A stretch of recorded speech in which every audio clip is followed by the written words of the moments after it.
The Sound of Words, October 27. You came near and stood at the foot of the mountain while it blazed with fire to the very heavens, with black clouds and deep darkness. Deuteronomy 4, verse 11. In 2020, the volcano in Ecuador erupted violently. News reports said that the thick black smoke and flames rose up to 12,000 meters into the sky. The ash spread across 4 provinces, covering nearly 198,000 acres of land in a grey blanket. The sky grew dim, darkness filled the air, and the atmosphere became so dense that breathing felt difficult. A farmer named Feliciano, in an interview with Comercio, said, "We didn't know where all this dust came from. But when we saw the sky turn dark, we were terrified."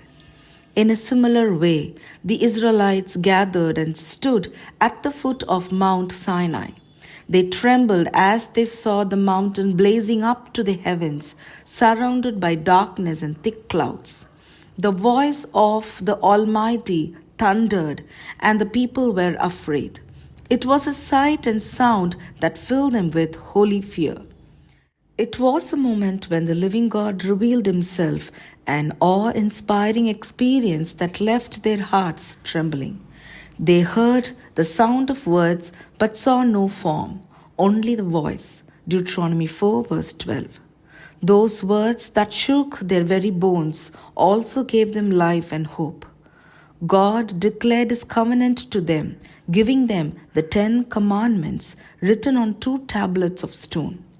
He commanded Moses to teach his statutes and laws so that his people might live by them in the land they were about to possess. Deuteronomy 4, verses 13-14. God's voice from the dark cloud was powerful. It caused the mountains to quake and the hearts of people to tremble. Yet beyond the thunder and the flame, his love drew them near.